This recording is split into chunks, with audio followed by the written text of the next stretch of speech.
Now we have about 2,000 members in this club, and it's just amazing how it kind of grew from 5 people to 2,000 people. And I think you all and everyone who's come here, the reason why you're here, the reason why I started the club is basically to share information. I've been investing in real estate for now close to 20 years, or maybe over 20 years, and met a lot of wonderful people that helped me along the way. And that was the premise of the club, to basically create a space where people come and get their questions answered, meet each other, and network, and see how some of you on this side can help some of you on this side, and vice versa. This is obviously not a very good joke because nobody's laughing. Here we go. Hi.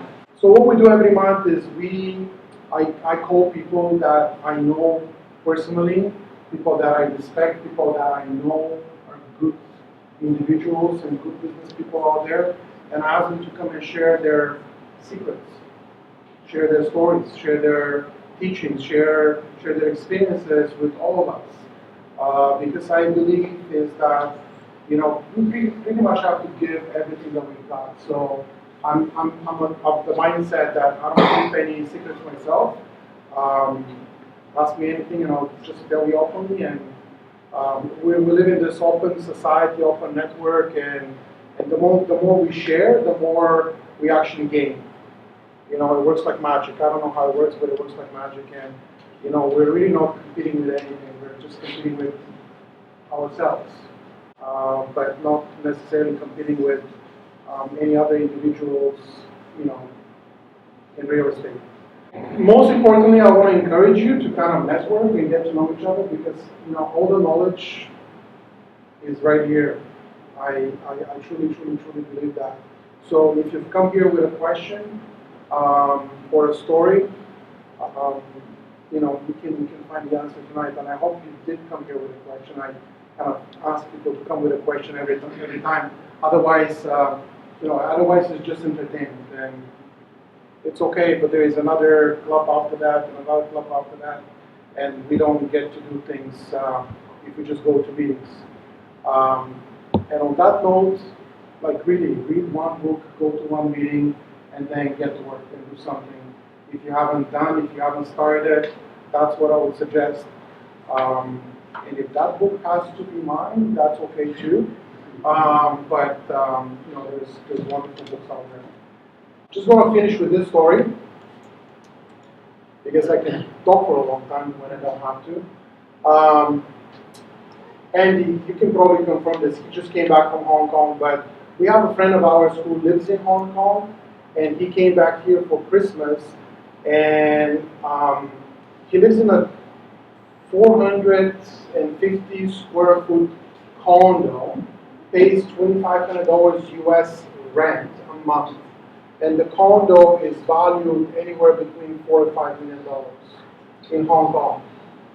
So a similar size condo here will probably rent for $2,000, and the price for a similar condo would be $400,000, $500,000. Now, people in Hong Kong, they want to invest money in Toronto, but their thinking is like, why is it so cheap? There has to be something. It makes me feel uncomfortable. It's cheap. Why is it so cheap? Are you ready? I'm pretty ready. Hi, everyone. Letitia Montana. Hi, everyone. Thank you so much for having me.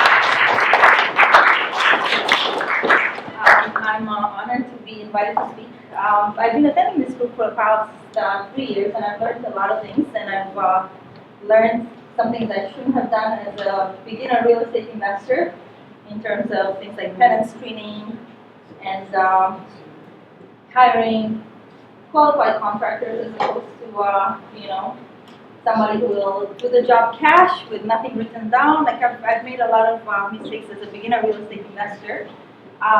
Before becoming an investor, and all this time I've been working as an insurance and investment advisor, and I've been thinking about how I could add value to this community, to my realtor friends, my mortgage broker contacts, and something that occurred to me is that I was primarily working on the insurance side of things, doing things like mortgage life insurance for mortgages, so somebody becomes a homeowner, making sure they have proper protection in place in case something happens to one of the homeowners. But one thing that occurred to me recently is that I could actually help more people become homeowners faster through something called RRSP loans. And those of you coming from the banking industry, I'm sure have some familiarity. If I may ask, just show of hands, how many of you are homeowners already? Okay, I would say the majority of the room. So there may be a couple of you who are not homeowners. And those of you who are homeowners already, do you have friends who are wanting to become homeowners, but they haven't been able to take the step yet? Can I have a show of hands? Know anybody who might like to become a homeowner and it's like something's holding them back. Sometimes that something holding them back is they don't have enough money for the down payment yet. So this is, I'm just going to give you guys a review, and again, if you have friends that could benefit from this strategy, I would encourage you to use them. I'm just going to go over, I'm not sure really which side to take. I'm going to start on this side and then I'll move over on the other side, okay? So just some basics about RRSPs, you guys. Taxpayers are allowed to contribute up to, and I apologize if this is repetitive for some of you, but perhaps it is news for some of the other ones. So taxpayers are allowed to contribute up to 18% of their earned income in the previous year up to a maximum of $24,930 for 2015. Contributions are tax deductible, and your earnings are tax sheltered. So as long as the money is kept inside the RRSP, you don't get taxed on any growth that's happening in the plan. If you don't have money to contribute in a year, you can carry forward your RRSP contribution and use it in the future. And so I just want to give you an example of how this RRSP tax deduction works. So let's say we have a woman called Susan. She earns $50,000 a year. In 2015, she earned $50,000, and she made that same year the maximum allowable contribution of 80% or $9,000. So based on her $50,000 income, Susan paid in 2015. She would have paid, and how it works, we are in a marginal tax rate system. So for the first $40,000 of her income, she gets taxed 20%. So she paid $8,000 for the first $40,000, and then on the following $9,000, she paid 24% tax. So the total was $10,397 that she paid. However, because she made an RSP contribution, her taxable income got reduced by the amount of the RSP contribution. So, so she should have only paid taxes now on the $41,000. Which amounts to, so the amount that she should have paid based on $41,000 should have been $82.20, and that's based on 20% tax. So when she files her taxes, she will receive a refund of $21.76. Okay, that's just basics how it works when you make RSP contributions. Okay. In order for Susan to receive this tax refund this year, she should have filed. She should have made her contribution by February 29th of 2016. So we always are given 2 months extra to make that. That's why your bank's advertising RSP season. A lot of people who did not make contributions during the year, they have a chance to catch up and make a lump sum payment before the deadline, just so they can get their tax. They can get their money back at tax time. So there are a couple of RSP special programs. One is the Lifelong Learning Plan that allows taxpayers to draw up to $20,000 tax-free for full-time studies at a qualified institution. And the one that is relevant to this conversation is the RSP Homebuyers Plan. This allows taxpayers to withdraw up to $25,000 tax-free to use as a down payment on their first home. It could also be a subsequent home as long as that person hasn't owned the home in the previous 5 years. So the nice thing about it is, you know, if you have a couple, each one could potentially withdraw up to $25,000 per person. So we're in a market that's fast increasing in value in the GTA market. So a lot of people are wondering, am I going to be priced out of this market? I don't have enough money.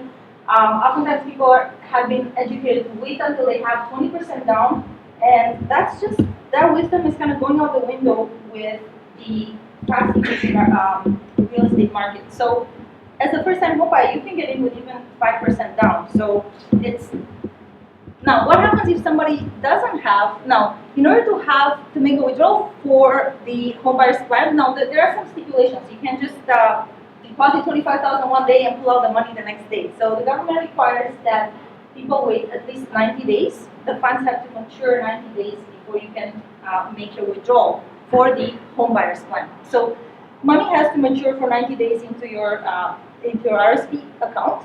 taxpayer must enter into a written agreement to purchase or build a qualifying home for himself or herself or a person with a disability. And you must intend to use the home as a primary residence. So unfortunately I know a lot of people are investors in the room, this cannot legally be used for if you're going to be purchasing an investment property, because the idea is this will be your primary residence. No later than 1 year after buying it. And you have up to 15 years to pay back the home buyer's plan, and there's a 2-year waiting period, so to speak. So starting in the second year after the withdrawal is made. And how it works, you have to pay back 1/15 of the sum borrowed from your RSP in each year. So in each year, we pay 1/15 of the total amount borrowed, and until the full amount is paid back. If the person doesn't pay back the 15th, the 1/15 of the amount, that income will simply be brought back into your income that particular tax year. It's as if you just made an extra, whatever the amount was that year, and you get taxed on it. So it's not a horrible thing, but it's just you're kind of negating the original benefit of that tax deduction. Now, what happens? Especially a lot of young people, they would like to become homeowners sooner, but they just haven't had a chance to save enough. It's a lot easier to spend than to save. And so for those people who have not managed to save enough for their down payment, what can you possibly do? There are companies out there that will loan you money. As long as the person has RSP contribution room available, you can actually take out a loan and deposit it into an RSP account, and then within 90 days, you actually can use those funds for the home buyer's plan. It's a very sweet strategy. Now, a lot of people think they can just go to like a Schedule A bank and use this strategy. Unfortunately, what a lot of banks will do, they will, and I know this from a lady who worked for Scotia for like 18 years, they will collateralize the loan. So as long as there's a loan in place, they won't actually let you pull money out for the HPP. So there are other institutions out there, third-party providers and B2B banks, that's probably the biggest name in the game, and I work with them. They don't put any restrictions as to how the money is being used, as long as it's a legal purpose. In this case, you're perfectly allowed by the government to use the money for the home buyer's plan. So as long as you're making your loan payments, they don't have any issue with that. This allows you, so the purpose of an RSP loan could be simply to catch up on your RSP contributions. Again, a lot of people have the intention of contributing, but they may have not gotten around to it. You have an option to catch up, or again, if your intention is to use the funds for the home buyer's plan, again, this allows you to do that faster. Again, buyer beware, the major banks may not allow you to pull the money out as long as there's a loan in place. And now you have up to 10 years to pay back the loan, and you can defer payments for the first 6 months. It's an open loan, you can be paid back at any time. And interest rates are pretty competitive, so if it's up to a 2-year loan, it's, what is it, from prime? So yeah, you could start with even prime or prime plus 0.5. Maximum interest rate at the moment is 5.6, but again, it is an open loan, you have an option of paying that at any time. And what a lot of people do is when they get that tax refund, the amount that in this case it was around $2,000, you would simply use that to pay down part of the loan. So to give you an example, let's say that Susan already had $16,000 saved in her RSP account, and that $9,000 contribution that she made came from a loan. As discussed, the $9,000 contribution would have resulted in a tax refund of $21.76 in this case. So she could use that tax refund to pay down her RSP loan balance, or some of the loan balance, yeah. Or she could use it for the closing costs on her property. So that's all I had to share for today, guys. If you have any questions about this strategy, you're welcome to ask me or come with me in the back. That's my contact info as well. Any questions? Yeah, thank you for thanks a lot, everyone, for coming and doing really it. appreciate it. No matter how many times I do this, I'm always surprised people actually want to come on this talk. So I appreciate that. So let's give a couple of minutes. So funny thing was, Todor did mention that I was in Hong Kong for a while. I was there for about 2 months, doing family, doing traveling, doing some research on the real estate market, doing some presentations actually as well on the Canadian real estate market. And the funny thing is, what Todor said is true. It's like it's a totally different market. They have the priciest real estate in the world per square feet. And even though it's very expensive, it's actually been flat for the last couple of years. And a lot of people attribute it. The people people that I've spoken to, the locals and some of the expats that are working there, they attribute it to really political instability, right? Like people don't really know what's going on. Like it's been a British colony for so long, and then lately there's been like different political movements going on there. So a lot of people are not sure, and a lot of them are saying that their money is actually going overseas. A lot of the money is going to a lot of the other places like Australia, Canada, UK, US, and it's very funny because when you go there, you'll see that all the shops, I'm sure many of you have been there before, a lot of the shops are like jewelry shops or watch shops, every other one, and a lot of it was people in China coming down and spending, but they're all like ghost towns now. And you go in there and you see there's like 6 employees working in there and nobody's selling anything. The same with Macau, which is like the Las Vegas of the East. I went there and it was a ghost town. It was a Thursday and Friday, and it was hardly anybody there. So the sense is that there's actually a lot of money flowing west, and that might be an interesting opportunity. When I tell people about the real estate market here, and it's still like 10% year over year, and there's flat. So who knows? There might be an interesting opportunity here for the next little while. That's my rant. All right, so I'm going to talk about basement suites. Can I get a show of hands? Anybody has been through the process of putting in a legal duplex or legal second suite? Any? Peterborough, right? Yeah, cool, awesome. All right, so we're going to talk a little bit about some of the process, some of the requirements, and then the ways to optimize it. All right, so this is not always true. All right, so the reason why we want to create legal, safe, healthy basement suites is to avoid having any tenants that live like this. Okay, so we can charge more money. So I'm not going to bore you with my background. Essentially, the way I got involved in basement suites is I was a home inspector for a company called Untitled between 2007 and 2011, doing a lot of inspections in the Toronto area, and people would always come up to me and ask me, can I rent this basement suite out? Is it legal? And I said, you can rent it out. I don't know if it's legal. You'll have to find out from the city, contact your lawyer. They might have some information. Essentially, I wasn't really giving them the information they needed, so I felt like something was missing. So throughout that time, I was doing a lot of research.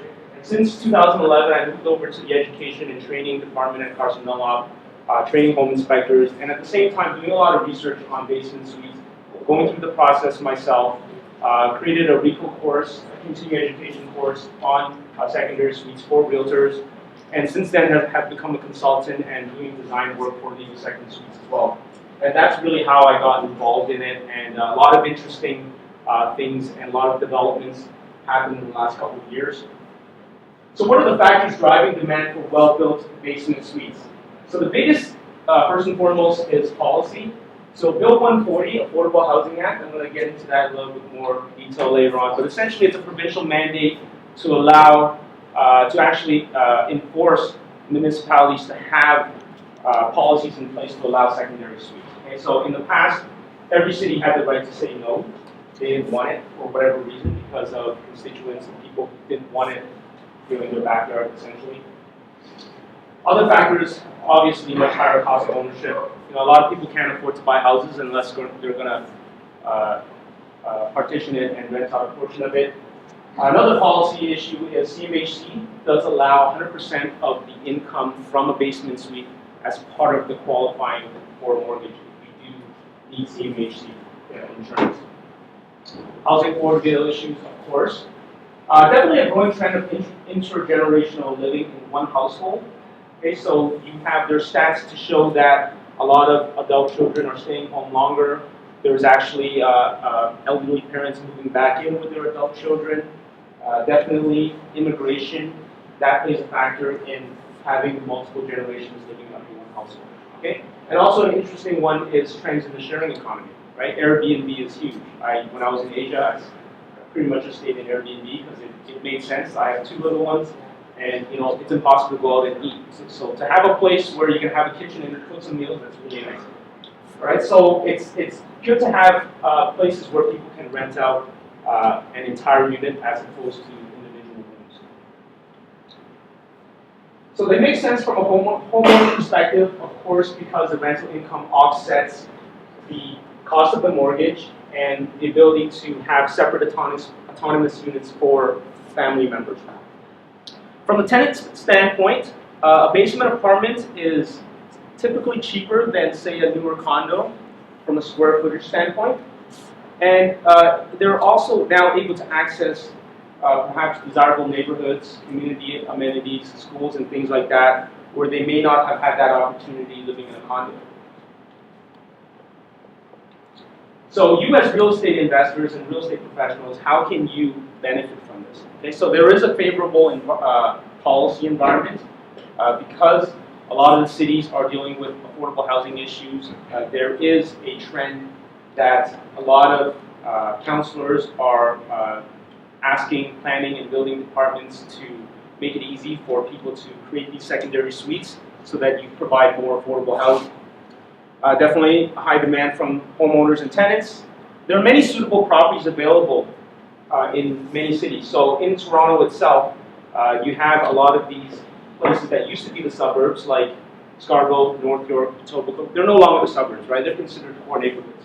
So you have a lot of good neighborhoods that were built very well 50, 60, 70 years ago that are very good to convert into multiple units, possibly even triplexes.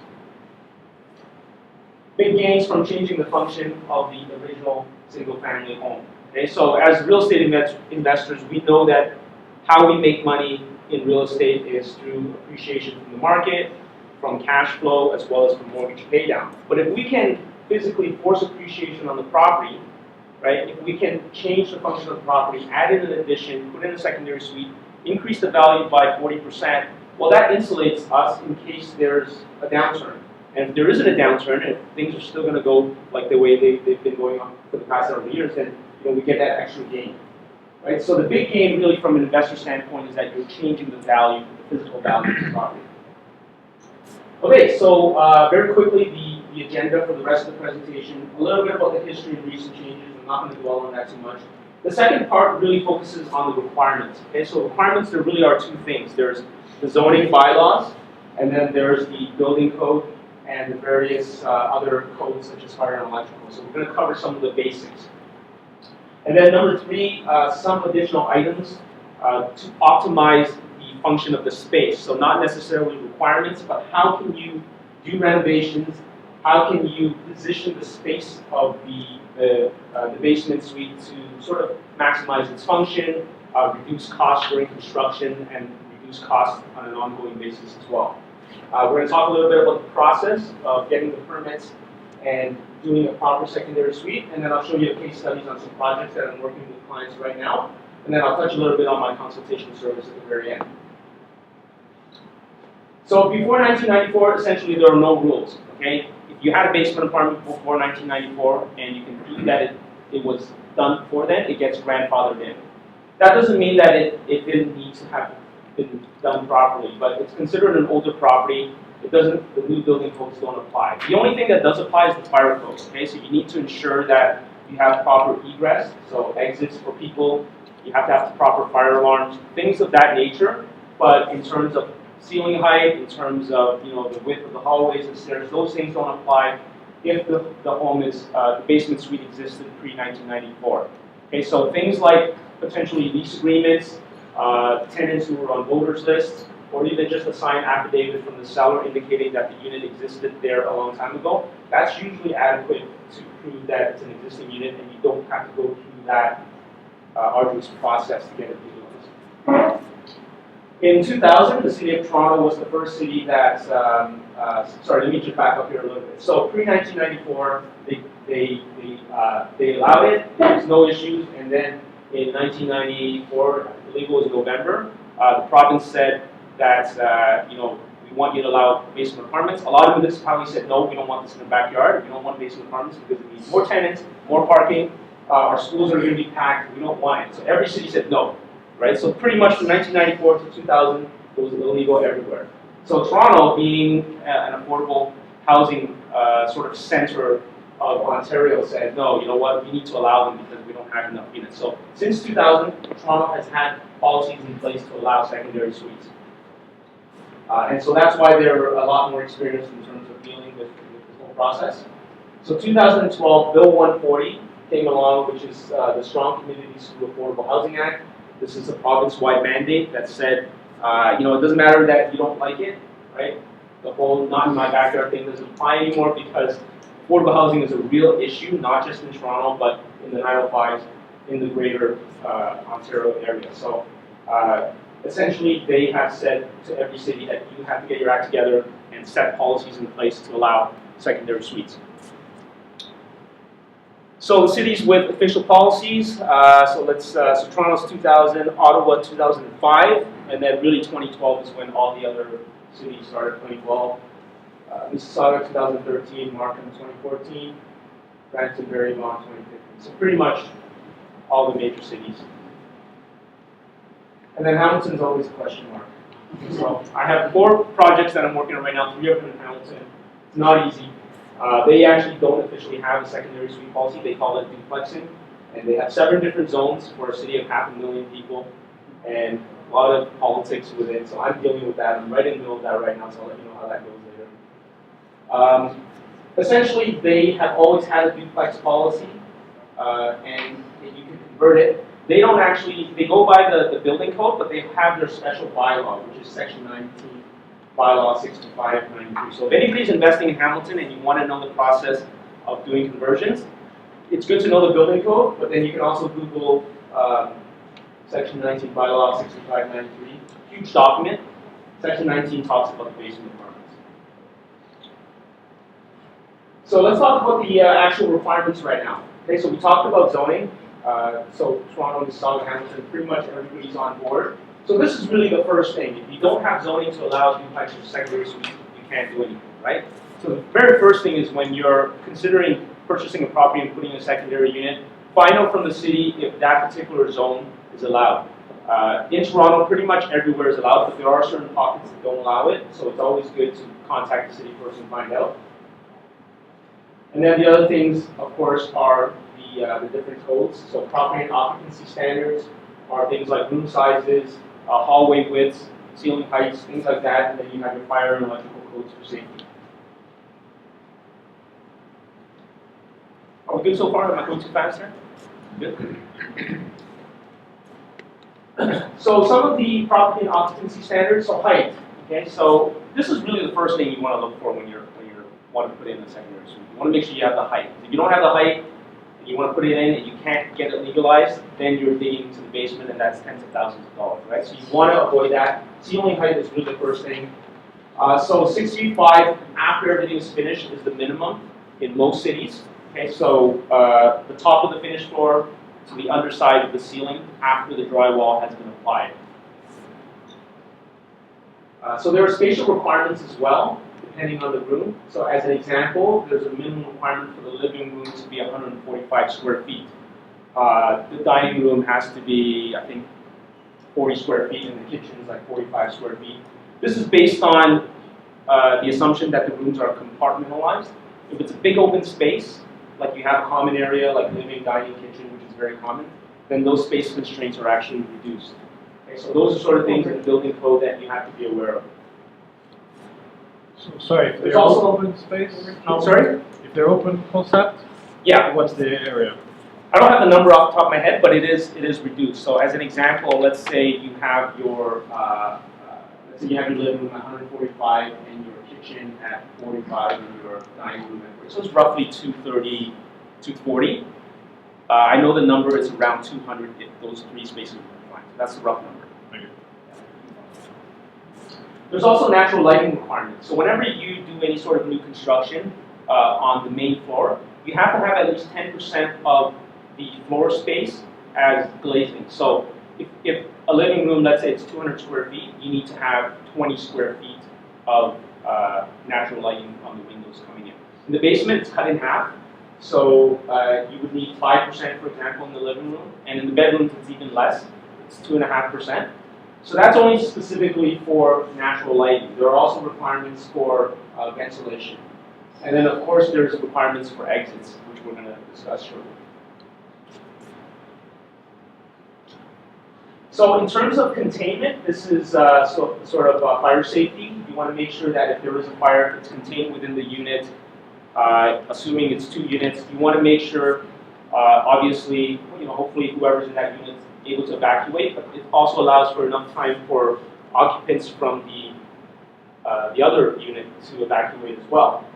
So the code asks for at least 30-minute fire separation between the two units, so that's typically a 5/8 type X drywall. So not your standard half-inch drywall, but a type X drywall.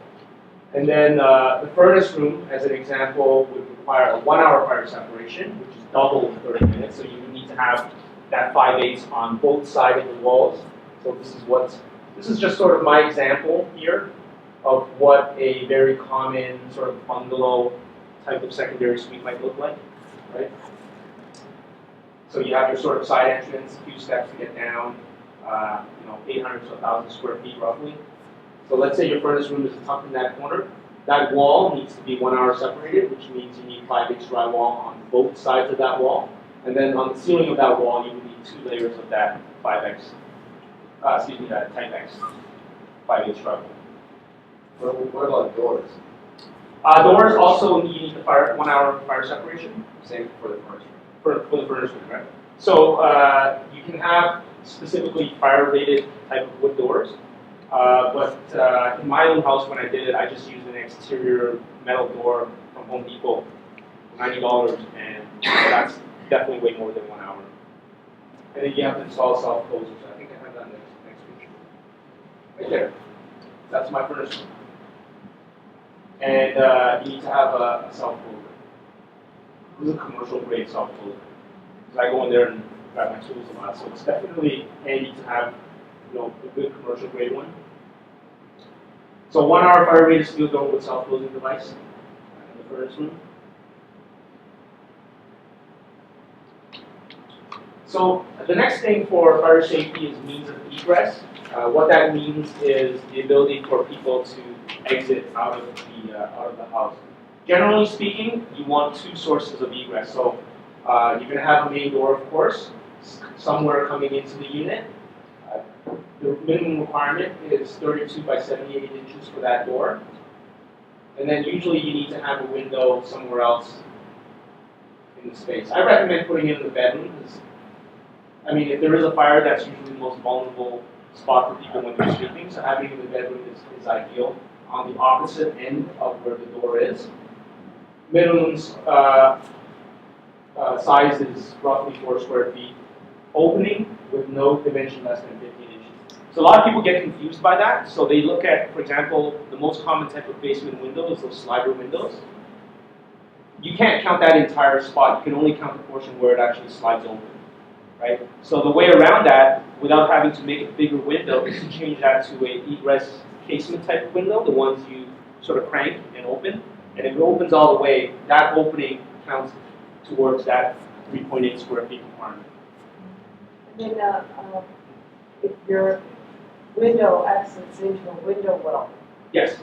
then what do you have to do to the window well? So the window wall has to be actually, the depth of the window wall has to be a lot further.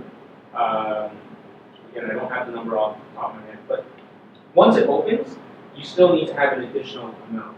Okay. So there's another way around that works as well, or one of those awning type of windows. Right, I forget what they're called, but the ones that vertically go up. right. That works as well going inward, so that way you don't have the requirements.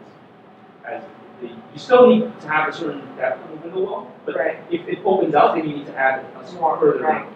And that becomes tricky when the window is on the side property line, because then you're intruding into the property line.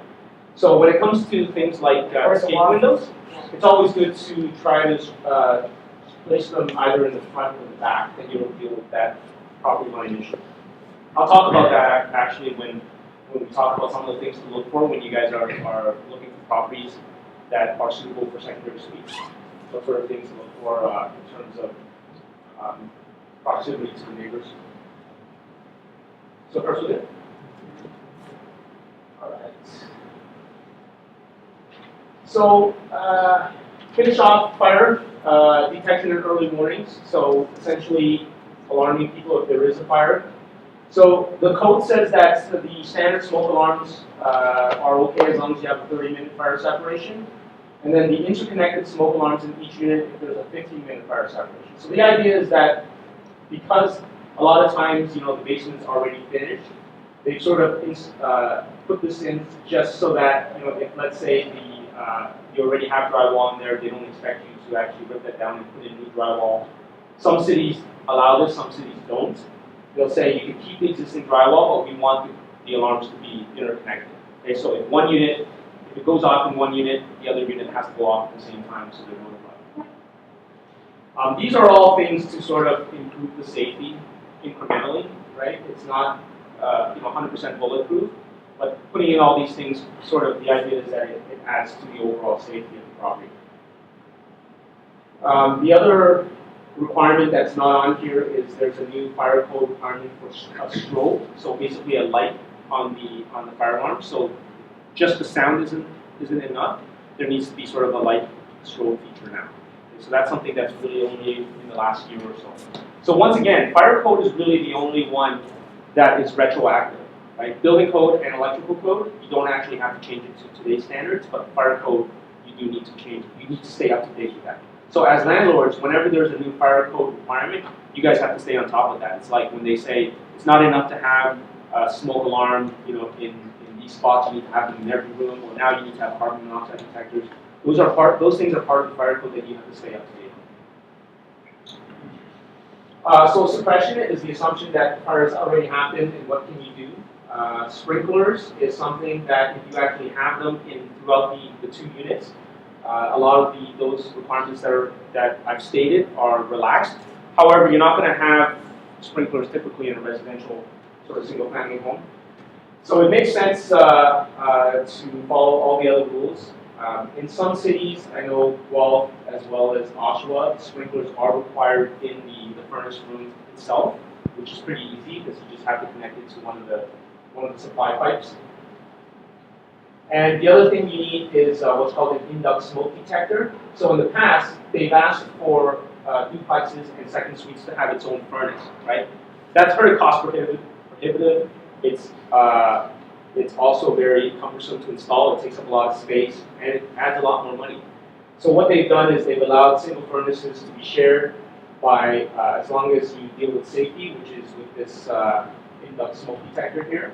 And what that does is that if it detects that there's fire or smoke coming in from into the duct system, it actually turns off the blower fan so that fire doesn't spread from one unit to another.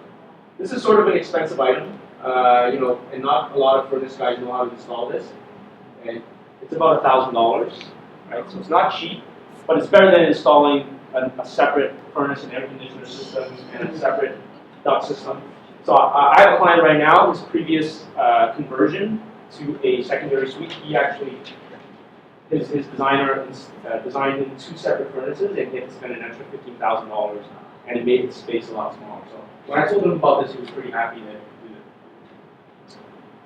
All right, does anybody know this? Watch this movie. It's my favorite Christmas movie of all time. So electrical codes. Most houses are 100 amps, and the question I get a lot is, do you need to upgrade it? There's no rule that says that you have to upgrade to 200 amps. Ideally, because now you have two separate units, you're going to have two stoves. If they're running at maximum capacity each at 40 amps, you're running 80 amps. We have all our electrical devices, TVs, iPads, everything.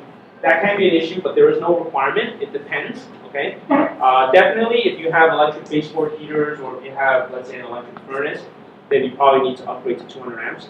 Upgrading also to 200 amps and separating the meters is also good from a tenant perspective, sort of separating the utilities. But the added cost is, $3,000 to $4,000 to get a separate meter in there, and then have a separate panel, and all that extra work. So you have to sort of decide if it's cost effective for you to do that. So in other words, it depends. All right. So that's not 100 amps for sure. Especially if they didn't have LED lights back then. Like 400 for sure. Other electrical code requirements. There's no difference between the electrical requirements in a secondary suite compared to the rest of the house. Essentially, you need lighting in every space. Outlets are required within 6 feet of any point along the wall. which is pretty standard in residential and commercial, and maximum 12 devices, lights and outlets per circuit. GFCIs, you guys are familiar with those? So basically they protect ground fault issues in areas where there's water, so kitchens, laundry areas, bathrooms. Those have been a requirement for a long time. And tamper-resistant outlets they've been required for a while now for any new installations. And coming this year, all circuits will also need to be arc fault interrupted. Arc fault circuit interrupted, which means that if you guys ever pulled the plug really quickly or plugged it in really quickly, you see that spark. So that's sort of a safety issue, and it's not that. Actually, it's usually arcing that happens in the walls. So in the U.S., they've had fires as a result of that, and so this is a mandate for all new installations.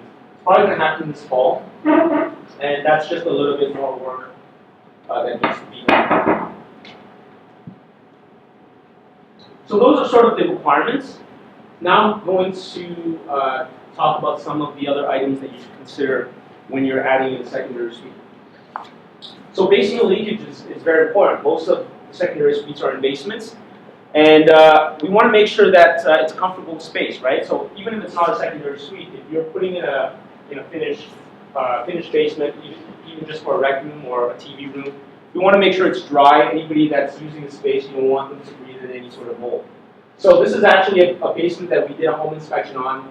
We went back because they called us 2 months after the inspection, and they ripped out all the drywall and showed us that there was all this leaking that happened here, and said, we didn't tell them. But it wasn't raining at the time. I think when we did the inspection, it was in the winter. And then we also mentioned that there was a lot of serious grading issues on the outside of the house. So when we went back, this is what we saw on the outside in the spring, right? So we did advise them to make sure all of your grading is properly directing water away. So this is melted snow, rain during the spring. So 90% of water issues in the basement are above ground issues. So things like grading, like what you see here, gutters and downspouts, very simple things that can be addressed. So those are sort of things that you want to look for when you're looking to put in a basement suite. Plumbing is also very important. Whenever you're doing an additional suite, you're adding in a lot of fixtures. Okay, so you have your bathroom, you have your kitchen, you have laundry area. That's additional 5 or 6 fixtures that's going to take water capacity away from the house. Not water pressure, but water availability. So I always recommend, if there's any sort of available spots for you to change your supply pipes from 1/2 inch to 3/4 inch, either copper or plastic, that's a good opportunity to do it when the basement is unfinished. It's always best to change the main service line coming into the house as well, but if you can't get to that because of cost, a very easy thing to do is to change it to 3/4 on the inside of the basement. So this is also my basement. I changed it from 1/2 inch to 3/4 supply, and no issues at all, right? I have 3 bathrooms and laundry and everything runs fine. Yes, sir. And even Yes. this 1/2 inch coming in from the outside, you can use water to make a difference. Yeah, absolutely. Yeah, so just because the availability of the water. Yeah. So it's not actually water pressure, it's water flow and availability. They're actually inversely proportional to pressure. So the more water you have, the less pressure. But pressure you can easily achieve just by changing your shower heads or faucets, right? So you want more water available quickly when people are turning on their taps. Yes. How do you split the cost of electricity and hot water between the upstairs and downstairs apartment? The electricity and The hydro bill, do you have them put in 2 meters? So 2 meters for electrical. Yeah, Yeah. So and then what about if you have hot water on demand? You have to put in 2 hot water on demand systems? no, you don't have to. No, that's you have the same plumbing system throughout both units, right? So the separate electrical meter is just for hydro consumption, but for hot water, yeah, it's Then not. what do you do? Yeah, So how do no. you split that? You won't split it. It's just So I think yeah. she's asking, like, cost-wise, how Yeah. much do you charge? Oh. So how do I regulate how to charge each tenant? Right? And if they can't have their own meter if it's a hot water on demand system, right?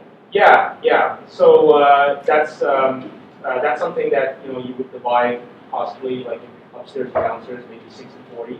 Even with natural gas, you're not going to have, again, it's going to be a single furnace, right? So it's the same idea with the water heater. Typically, it's natural gas, whether it's a tankless or a tank system. So people would divide it based on maybe the size of the unit to make it fair, right? Especially when it comes to things like heat, you're not going to really use more heat than is necessary, right? You're going to have it at room temperature, 21, 22 degrees. But electrical consumption, that depends on the person. Some people just are hogs when it comes to electricity. Right. Leave everything on. So as a homeowner or an investor, you want to make you want to have the responsibility of usage on the tenant as much as possible. So they can put in 2 meters. Electrical meters? Electrical. Yes, you can. Yeah. So there is more cost. How are we doing for time?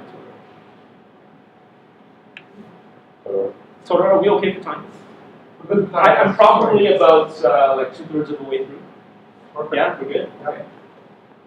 So drains is another consideration, right? So you want to position everything as close to the main drains as possible when it comes to plumbing, because that's an added cost.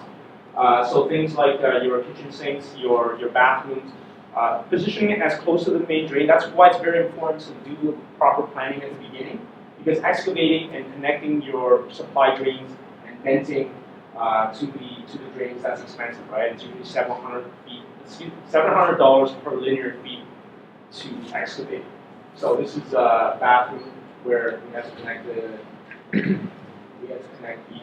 drains here to the main drain.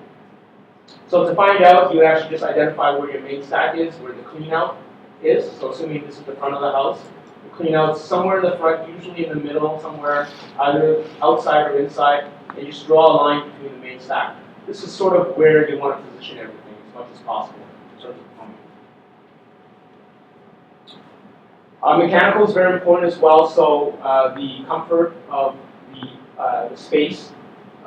Some cities do require to have some of the supply registers come down to the ground, because it's not as comfortable in the basement because heat rises. As soon as it comes down, it sort of goes back up. So a lot of people complain about having an uncomfortable or cold basement, right? That's not going to be good for your tenants, right?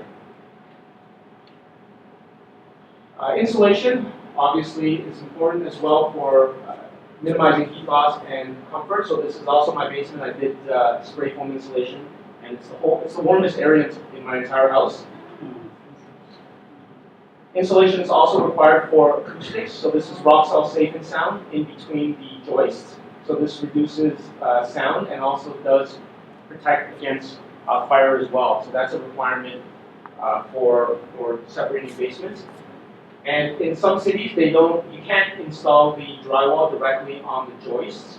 What they want you to do is install metal channels perpendicular to the joist, and then the drywall is installed on the metal channels. And that way it reduces the sound traveling from upstairs to downstairs. Okay? You're not going to eliminate it 100%. Even with condo buildings, you still hear noise, right? But you want to minimize it as much as possible. Okay, so that covers really just a little bit on some of the additional things to optimize the space. Obviously, I don't have too much time to get into the details, but that's just sort of like tip of the iceberg in terms of what sort of things you want to do to optimize the space. So now let's talk a little bit about the process. So this slide is very important because it's all about finding the right property at the beginning. So I actually just put in this slide recently because I've gotten so many emails and calls from people who want me to do a consultation with them before they buy the property. Now, that's something that's very hard for me to do because there's hundreds of factors that can potentially inhibit a house from being converted to a basement, right? So there may be specific violations that I don't know about or something unique to the property that we can't do. So I've gotten several emails and I say, here's the information that you need to look for the property to find the most ideal space in terms of feasibility for conversion, as well as to reduce your costs during the conversion. And then if you like, I can come and do the consultation after you own the home. So this is a very useful slide for you guys. First and foremost is basement height, right?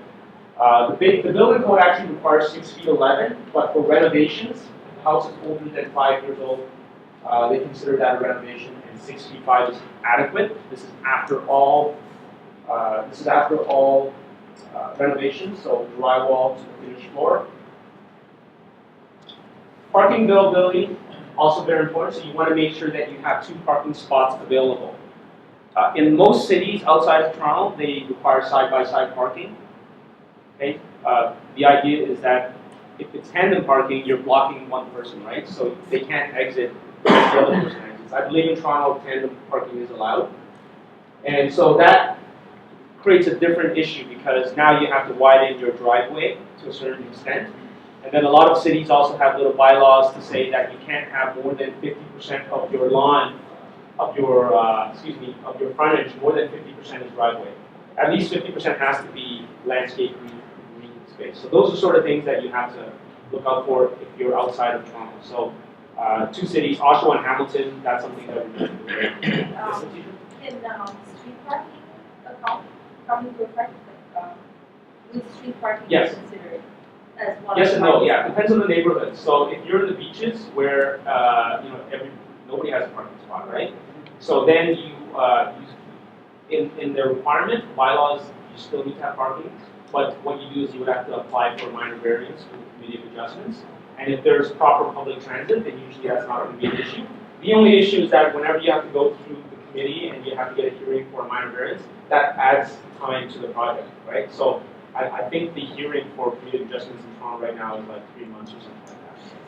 So that's something to consider. If you can eliminate those sort of things, then your project is going to move along faster.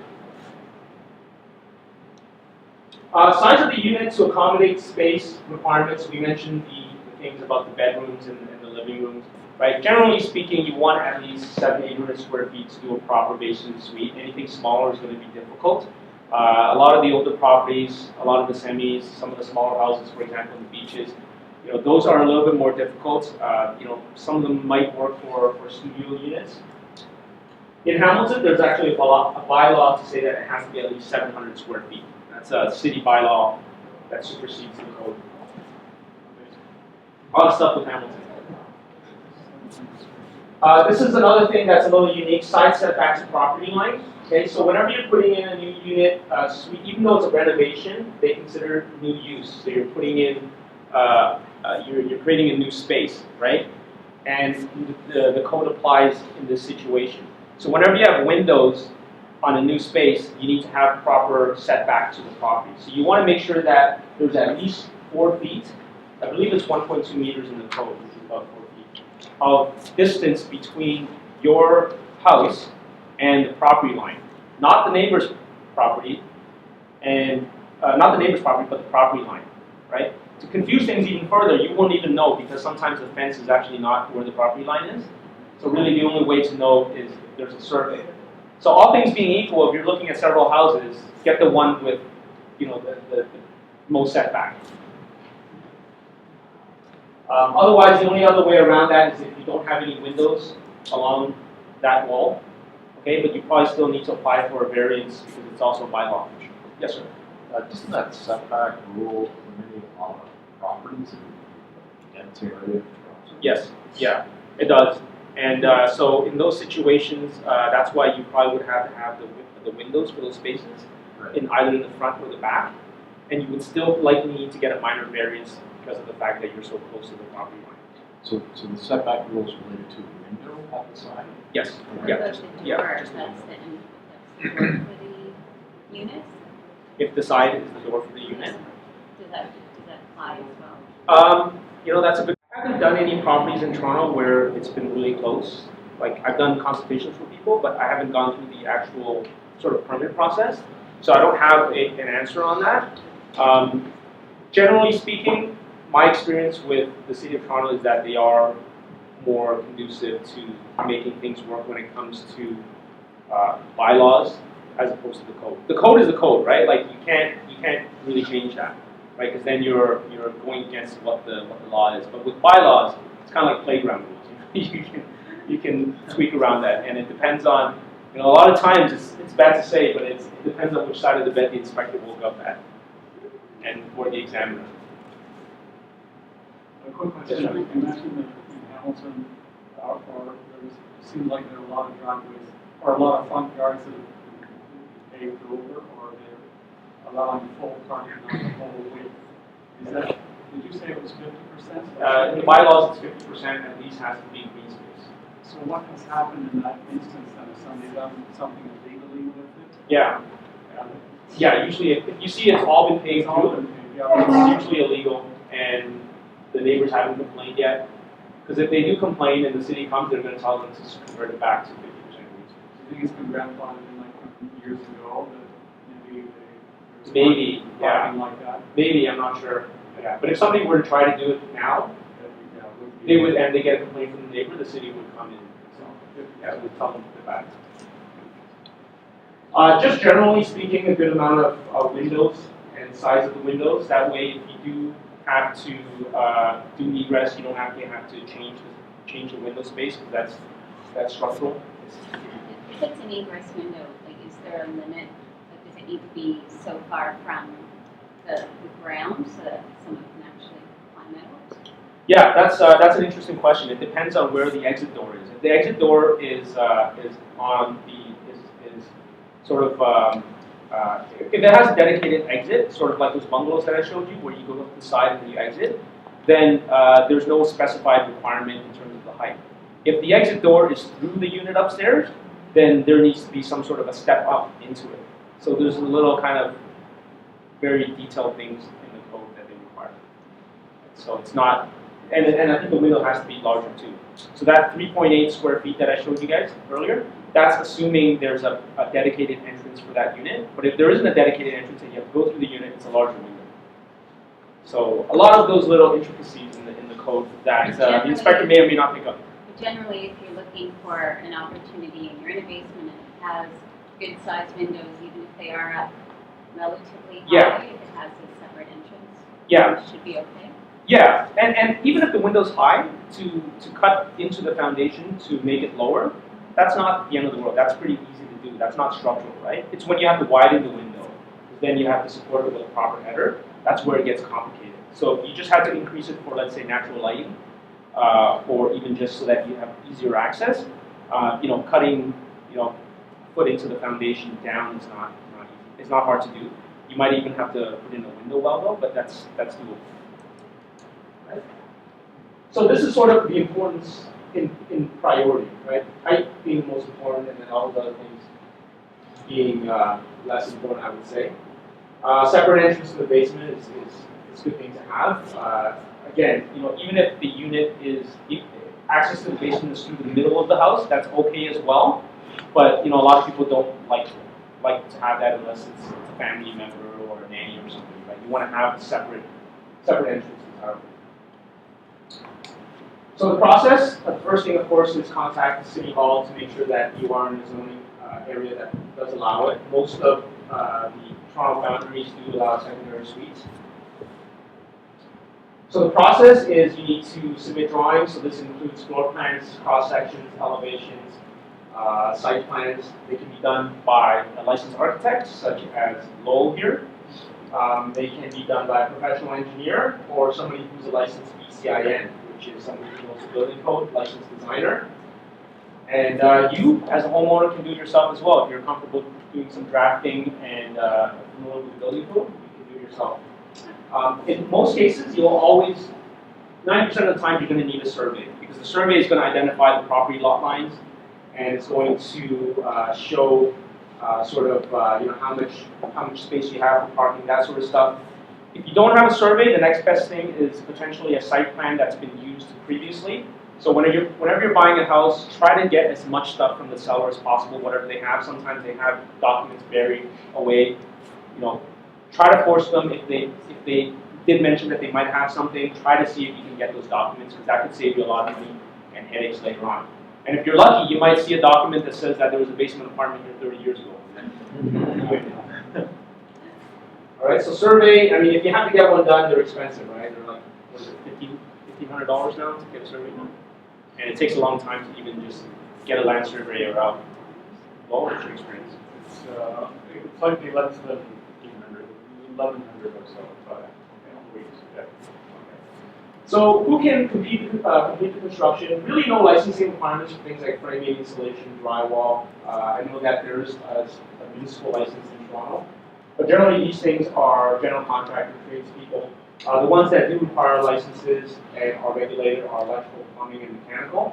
Electrical is regulated by the ESA, Electrical Safety Authority. The city is going to need to have an ESA certificate to prove that the electrical is safe before they're going to issue this as a legal suite, right? Make sure that all workers that you hire have proper licenses and insurance. If it's a business, which as investors, we're not living in the house, it's a business, right? So all of our contractors need to have WSIB insurance. CGL. Comprehensive general liability, so just, I guess, your due diligence to make sure that they have all that stuff. Who else can do it? You can do everything yourself. You can do plumbing, electrical, and everything yourself as well. It needs to be inspected. Yes? I want the ducts. So that would be considered mechanical, right? So, yeah, so you would need to have, like, you can't hire a general, like, tradesperson or contractor to do that.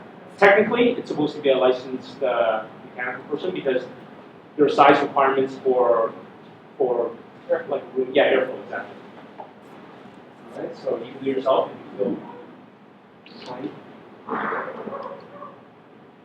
In terms of the inspection, there's usually 3 or 4 stages before any work's done. So they want to see the unfinished product after framing and after wiring. And then once you finish everything, and then they may come back for a final occupancy inspection when everything's completed, everything, all the floor finishes, all the kitchen cabinets and everything. Electrical Safety Authority, as long as you're not changing the panel and adding in more capacity, usually it's 2 inspections. One when they do all the wiring before you put the drywall up, and then the second one is after you actually install the devices. Okay, so once it's complete, make sure you contact the city and get the report to indicate that it's passed all inspections and it's now considered a legal secondary suite. If you don't get that right away, who knows, 5-10 years down the road when you sell the property and you're trying to prove that it's a legal suite, it might be a little bit challenging to get through to the city, right? So get that, it's $30, it's a report that gets emailed to you, save that, back it up, and then you have that document whenever you sell the house, right? This is now a legal secondary suite. You don't have to worry about how am I going to say this to minimize my liability on listing. Sorry, just something. So, quick question, you see a lot of properties advertised as legal duplexes. That's what these people did, they legalized the basement suite. If they're saying it's a legal duplex, Yeah. it's either legal non-conforming, which means it existed before 94, or they actually did the renovation recently together. So my question was about legal non-conforming, so Yes. that means it's grandfathered? Grandfathered. Does that mean that it's past fire code? No. So then if you're buying a place that's legal non-conforming, you still need to. Yeah, so then you would call the fire department to come out and do an inspection, and then you would have to do any sort of upgrades that he advises, right? So he might identify that the window size is not correct. He might identify that there's no fire separation between upstairs and downstairs. So he'll tell you to do those things. But those things are typically not the end of the world issues. Like usually you can retrofit it for a relatively small amount of money compared to actually having to go through the entire process if it's entirely illegal, as an example. So one of the benefits of Legal Suite, you obtain higher rents, higher quality tenants, overall liability is reduced, and very important is the integrity of the structures maintained because there's an inspection throughout the process, right? And if it's a granny suite, which is what they call it, let's say. So for you guys, it's an incredible investment opportunity. I mean, a lot of the development that's happened in this city and a lot of cities here, it's either condos or suburban development, right? Now we're looking at intensifying some of the core neighborhoods, some of those post-war neighborhoods that have great infrastructure, great housing availability, lots of land, right? Now it's just up to people like us to sort of push that side of things. And I think the more momentum that we build on that, the more opportunities that there's going to be. And the key thing is do it right. I mean, it might be more work to go through that first one, but once you get it going, it becomes a process and it becomes a great opportunity. Do we have some time for some quick case studies? Yes. Okay, so here's You guys okay on time? Like, is everybody okay on time? yeah, I'll probably be another 10 minutes. Right. So here's a project I'm working on right now in Oshawa. It's a new installation, although this was legal non-conforming, but it was really poorly done in the past, and my client, who's actually a real estate agent, wanted to do it properly. He's going to flip and sell this property. He purchased it for 200. This one for.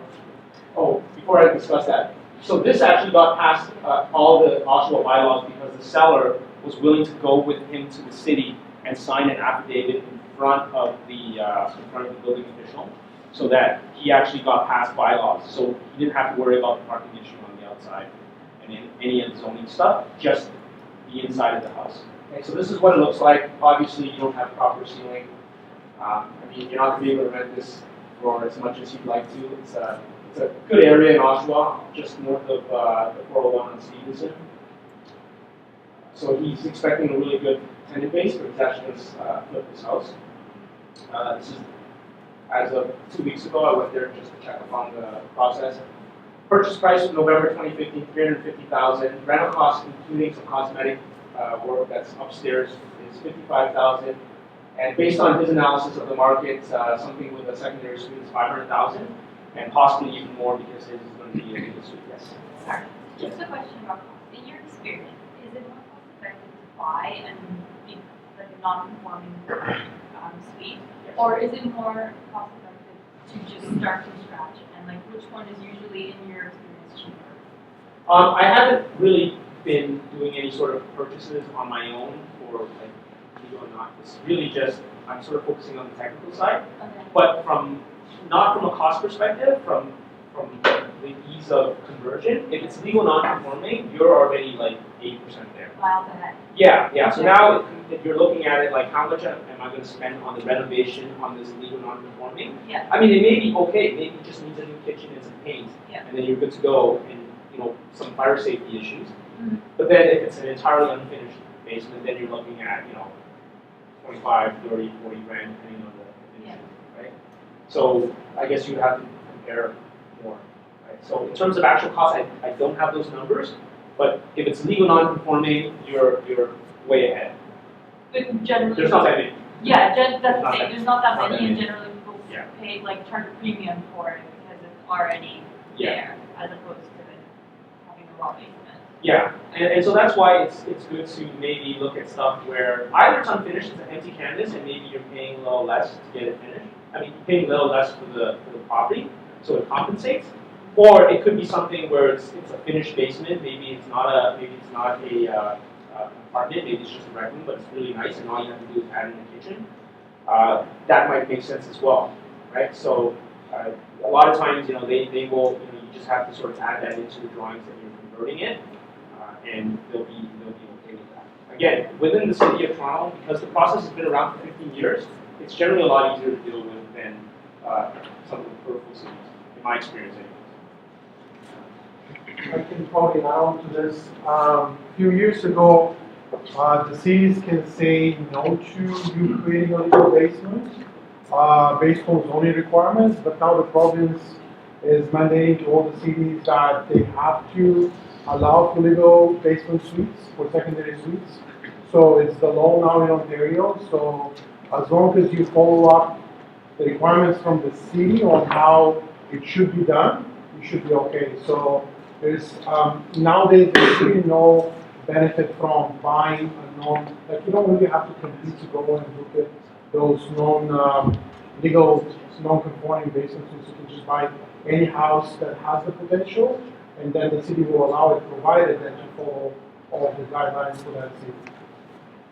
Yeah. All right.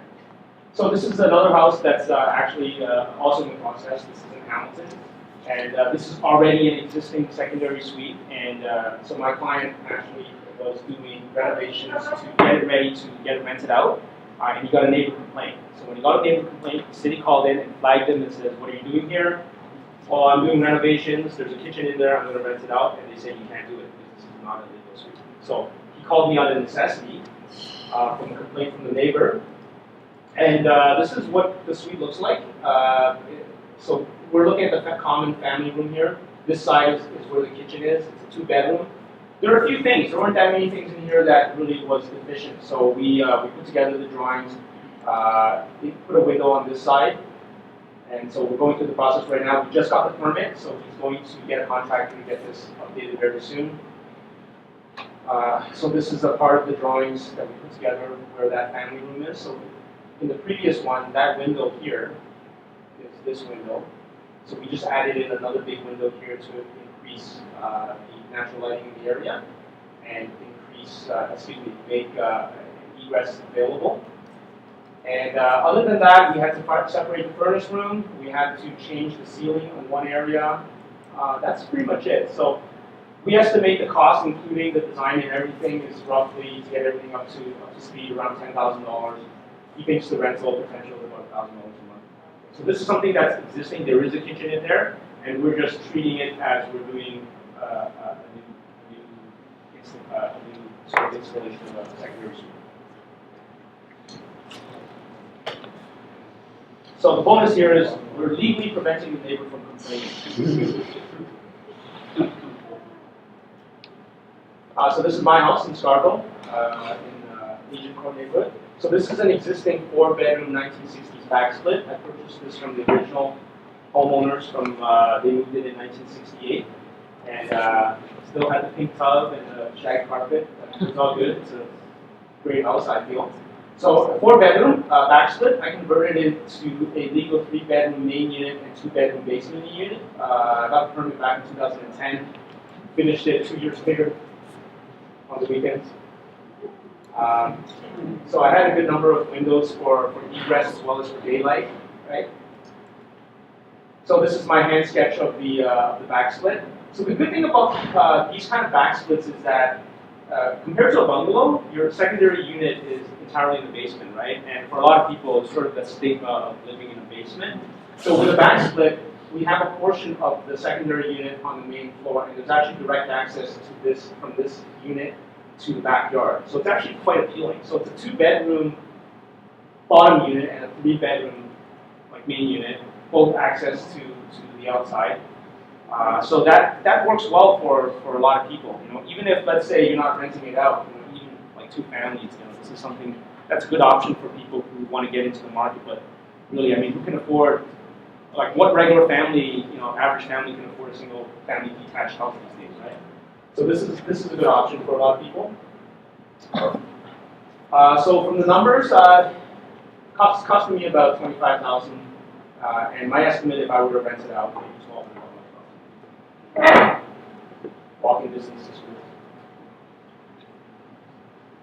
All right, so that's it for case studies. If you're in Toronto, you get higher rates. Because you're talking about Hamilton. Yeah, Todor is probably better to answer that Well, question. higher, probably double than that what you're trying to run. Sorry? Double than what you're trying to run, a lot higher than in Toronto. Oh yeah? Well, that was Scarborough. That's mine. That was mine. I'm just guessing 1,200. Yeah. Rather be conservative.